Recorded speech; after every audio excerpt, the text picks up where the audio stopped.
बेळगाव जिल्ह्यातील संकेश्वर येथील प्रभाग क्रमांक 21च्या पोटनिवडणुकीत अपक्ष उमेदवार गंगाराम गणपती भुसकोळ यांनी बाजी मारली।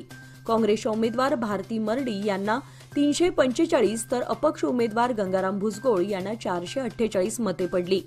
गंगाराम गणपती भुसकोळ यांनी काँग्रेसच्या भारती जितेंद्र मरडी यांचा 130 मतांनी दारुण पराभव करून आपला विजय निश्चित केला। यावेळी नूतन विजयी उमेदवार भुसकोळ यांचे नगराध्यक्ष सीमा हतनुरी व उपनगराध्यक्ष विकी कोळीसह नगरसेवक आणि त्यांच्या कार्यकर्त्यांनी एकच जल्लोष करून अभिनंदन केले।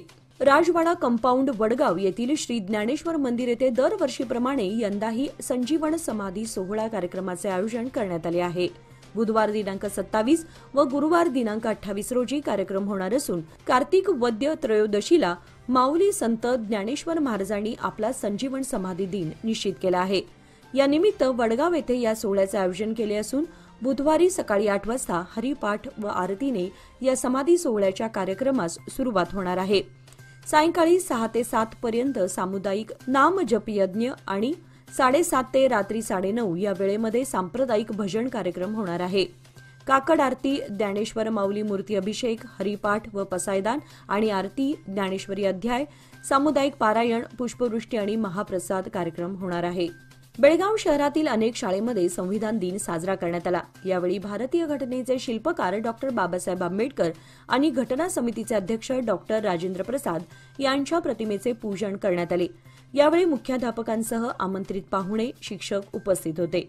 यावेळी 1ली ते 10वीच्या विद्यार्थ्यांना संविधानाची शपथ देण्यात आली। केंद्र व राज्य सरकारच्या विरोधात तसेच आपल्या विविध मागण्यांच्या पूर्ततेसाठी बेळगाव जिल्ह्यातील शेतकरी आणि कामगारांनी संयुक्त आंदोलन कर्नाटक बेंगलोरच्या बेळगाव जिल्हा समन्वय समितीच्या नेतृत्वाखाली आज मंगळवारी सकाळी जिल्हाधिकारी कार्यालयावर भव्य इशारा मोर्चा काढून पंतप्रधान व मुख्यमंत्र्यांच्या नावे जिल्हाधिकाऱ्यांना निवेदन सादर केले। संयुक्त आंदोलन कर्नाटक बेंगलोरच्या बेळगाव जिल्हा समन्वय समितीच्या नेतृत्वाखाली जिल्हाधिकारी कार्यालयावर काढण्यात आलेल्या आजच्या मोर्चात शेतकरी व कामगार मोठ्या संख्येने सहभागी झाले होते। त्यामध्ये महिलांची संख्या लक्षणीय होती। देशभरातील 500 जिल्ह्यांच्या केंद्राच्या ठिकाणी इशारा मोर्चाचे आयोजन करण्यात आले आहे। त्या अनुषंगाने बेळगाव जिल्हा समन्वय समितीच्या नेतृत्वाखाली मोर्चा काढून शेतकरी आणि कामगारांच्या मागण्यांचे निवेदन आज जिल्हाधिकाऱ्यांना सादर करण्यात आले आहे। आमच्या या मागण्यांची येत्या 3 महिन्यात पूर्तता झाली नाही तर उग्र आंदोलन हाती घेतले जाईल अशा आशयाच्या तपशिलासह विविध 20 मागण्या जिल्हाधिकाऱ्यांना सादर करण्यात आलेल्या निवेदनात नमूद आहेत।